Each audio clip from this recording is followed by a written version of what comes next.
So if we're talking about barrels, a lot of people want a fluted barrel. There's carbon barrels these days. There's heavy barrels, there's lightweight barrels. I personally never own a carbon barrel. Some people love them, some people don't. If you do want a stiff barrel, they are very stiff for the weight. And they do balance well. I'm not going to tell a guy not to get a carbon barrel. There's pros and cons.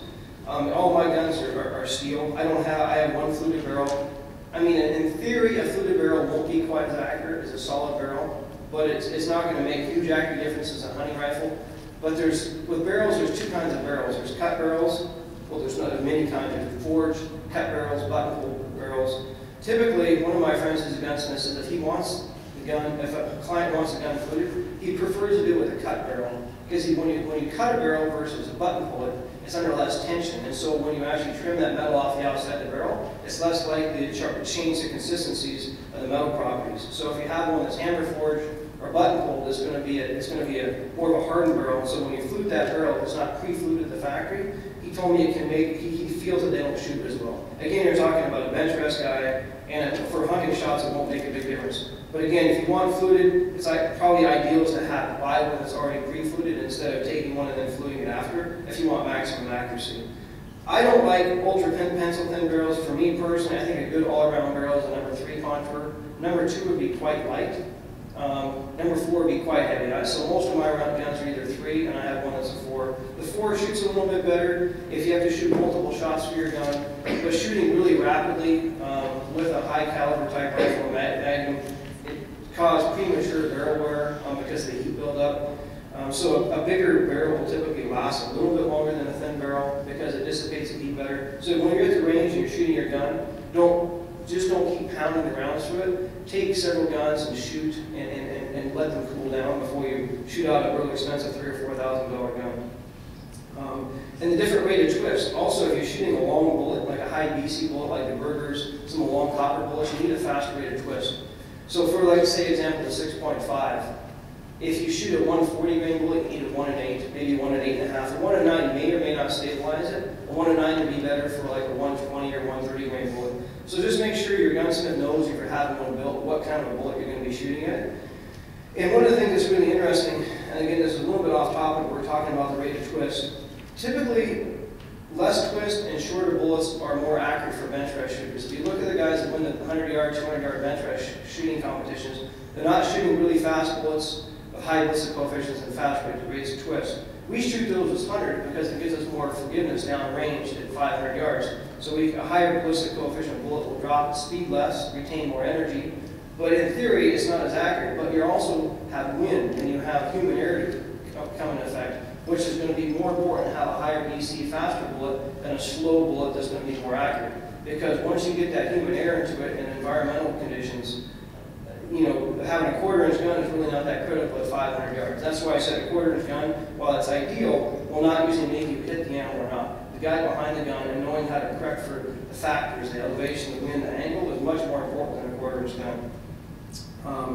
So with overall weight, pros and cons, I would say that most of the guns I find that shoot the best are usually at least 8 pounds, but not over 10. I mean, if you want a gun, I know most of the guns sold by Gunworks, the best in the West, these complete packages are almost all going to be 9 or more, and there's a reason for that. They're easier to shoot. They are not as fun to carry, but they're more stable. Follow-up shots are easier, and if you don't have yourself positioned behind your rifle properly when you shoot, a lighter gun will kick more in one way or the other and cause you to miss easier. So heavier guns are just basically more forgiving, but they are more difficult to back, and they're also stronger. If you have a 6-pound sheep rifle with scope, mounts, everything in it, and you fall on that gun, or it gets in a horse wreck, it's much more likely to bend or break than an 8 or 9-pound gun. So if you want ultralight, and you're an older gentleman or somebody who doesn't want to pack it, don't get a 300 Ultramag that weighs 6 pounds. It might shoot fine with a big muzzle brake on, but it's more likely going to break the scope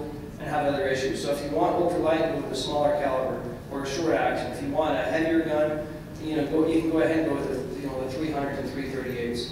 Me personally, I like one in the middle that I can hunt almost anything with. It's personal preference, but think about the weight. And if you're going to have ultralight, you're going to probably need a muzzle brake. Some people like them, some people don't. But in general, ultralight guns do not shoot as well. Scope mounting, extremely critical.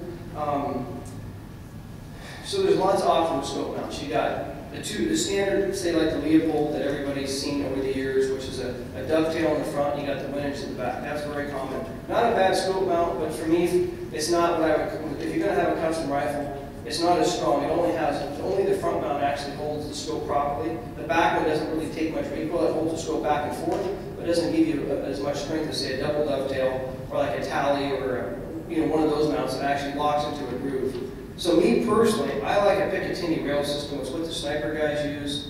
It's a one-piece. You can get two-piece. They're about this long. Some of them come built in. Some of them come like on a surgeon action. They would come built into the action.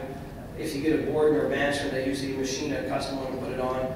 And the reason I like that is I can mount my scope forward or backwards. I can customize it. If I have funny turrets on it, if I have a different kind of a bell, I can make it fit. If you have a long-action gun, it won't fit as many scopes, and also might not give you the proper eye relief. So that's one of the reasons I like the Picatinny mount, is I have the most variability, and it's also extremely strong. Is it heavier? Of course it's heavier.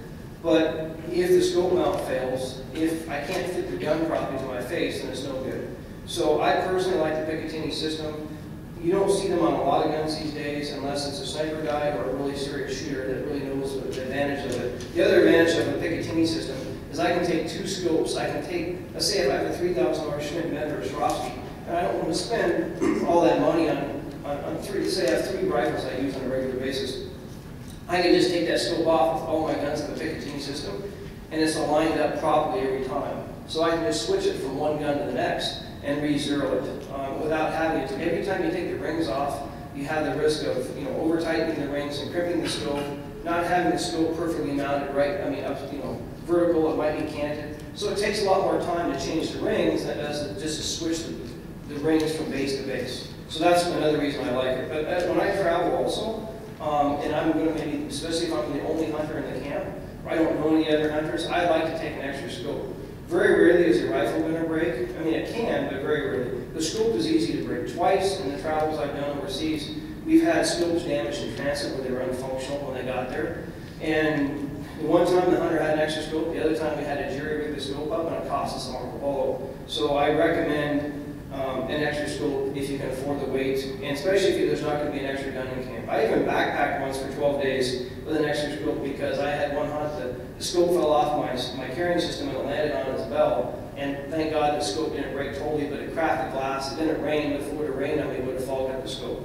So again, I don't recommend packing necessarily an extra scope on a backpack trip, but at least have one in camp. And especially if you go to places like Africa or Asia, it's not very easy to get extra ones. If you hunt in Canada or Alaska, most likely somebody's going to have one in camp that you can borrow, or hunter's going to be done early. But some of these other places, they're not going to have anything. So with the mounting systems, you've heard about probably some of you have heard about lapping the rings. Well, lapping the rings, they do this for several reasons. One is most guns that aren't custom action, everything is not machined 100% perfect every time. So when you put a scope into a ring that's not quite aligned right, it can torque the scope, and it can cause pressure against the scope, and also what it does is causes pressure against your rings, your ring screws and your base screws. So in theory, if you don't lap your scope, you don't lap the scope, you lap the rings, it can cause, we actually had one of my friends, she shoots a tally two-piece on one-piece base ring, which is it's aluminum, but he had it on a factory action. And we think this is what happened. Asked the gunsmith when it happened. And it happened to another friend of mine that had it on a Seiko rifle. He said because the rings weren't lapped and because they took some kind of impact, the bases and rings on a factory rifle, they don't have the same size screws that they did with a custom. So they're using a smaller screw. And on one of the Marco Polo hunts, the guy's gun wasn't shooting. He was shooting perfectly when he left home. And then he's shooting, and this guy's an amazing shot. He was getting really mad. He was walking all over the place. So he just used my rifle because he didn't know what was wrong. He got home and one of the base screws was sheared off in the mount because it wasn't lapped and it wasn't as big of a screw that he had a custom action. So it sounds trivial, but another friend of mine too, same deal. He was stone sheep hunting. His gun took a little bit of a whack. And he missed his ram. He wasn't a client, he was a DC resident. And he said, Brian, I can't get this gun to shoot right. So I looked at it, I said, let's take it, and we started tightening everything. Well, it had cracked on the ring. The ring had cracked right where the screw was. You couldn't see it until you tightened it. And that was, again, probably because it was cold weather, but he took a little fall. But I also asked the gunsmith, he said probably because the pressure from the scope is not lapped, when the rings aren't lapped properly, it does put extra pressure on it. And it was, again, 2 huge animals. That was he said that was almost a Boone Crockett stone sheep. And that big, the Marco, if we hadn't had my rifle there, the guy would have had to like not go more pole hunting for 3 or 4 days. So until one of the other hunters was done, he could have borrowed it. So these little things make a difference. And don't try, unless you really know what you're doing, don't try and lap the rings yourself. Now, if you have a perfectly custom rifle with a perfectly machined Picatinny rail system, you probably don't need a lap. I've talked to Jim Borden about this several times, and he said if you have that condition, you probably don't need a lap. But if you're doing a 2-piece system, you're doing an aftermarket action, things aren't, a factory action, he said it's better to lap it just to be safe. Eye relief, huge in scope position. If you take, say, a Remington or Winchester action, the back of the metal, or behind the trigger guard, that back screw that comes up at the back of the scope, in general, when you mount a scope, I like to have the back of the scope where your eye is and level with that screw or level with the metal is. Most of them, when I have hunters show up in camp, where you get them back from the gun store, they mount them about a ½ inch back towards your eye, sometimes even as much as an inch. Well, that scope, that situation right there will cause the gun to scope you much easier. I mean, yeah. So if you're shooting prone uphill, that is the #1 way to get scoped. And you have the gun set up with the scope too far back, I'd probably say 30 to 40% of the time the hunters will get scoped. I've fixed several Magnum eyes in the field, and I even told the hunters if you shoot from that position with the way your scope is set up, it's going to scope you. And it scoped them, and I pulled out the butterfly bandages, and one time I had to shoot the animal for the hunter because he hit it in the leg, and he couldn't finish the shot because he was blood everywhere, and he was kind of like upset. So you have to, so position is really important. When you're shooting uphill, and what happens, especially when you're laying down, the gun will go underneath your arm. Well, that's really a bad scope. Not only is the gun is your face too close, but when the recoil is absorbed by your forehead and not your shoulder, that's really, I mean, you're going to have blood everywhere. And they do bleed really bad. So I've seen some bad ones. So very important to have your scope set up properly and really think about, when I get a gun I haven't shot that much, I pull on the gun too, and to act like if it's touching my forehead every time I jerk on the gun, and a simulated recoil, I'm not going to want to shoot that gun. And I always take all my tools, or when I go on a hunt and I don't know what gun I'm having, I take the tools over to work on almost any gun and slide that scope forward. But again, that's why I like the Picatinny systems. It's easy to adjust the scope. Super important on the scope mounting. I can't stress how much it is. And also, when you mount the scope, you got to make sure the bases are tightened really well, but not over tighten the rings. If you over tighten the rings, it can crimp the scope. And also leveling the scope up so that the turret is not canted either right or left is very critical. It's not going to make a difference on a short shot than a longer shot, and it kind of messes with your mind. So there's some tools out there that you can buy. Companies like Midway and Brownells and Sinclair sell nice products these days for actually leveling your scope. I don't let gunsmiths, unless it's a custom gun builder, then I probably still check it. I've just found that because they're not me, and they don't know how it's going to fit me, so unless you're right there when you're actually mounting your scope, before you start shooting it, make sure that the scope fits you. When I've been in the field and guys are carrying, I don't want to touch my gun. It's shooting well at home, but I said it's going to scope you. I don't want to touch it. I said, well, no, I'm going to slide the thing forward, and I'll re-side it for you, and it's good. You have to have confidence that if you do loosen something, fix it, it's not going to probably break. It's amazing how many hunters I've hunted with that think, oh, I don't want to touch a gun, it's shooting perfectly, but it's not set up right for them. So have confidence in your guide, if your guide knows what he's doing as a gun shooter. Some guys aren't, or some guys are horrible gun shooters and they have no idea.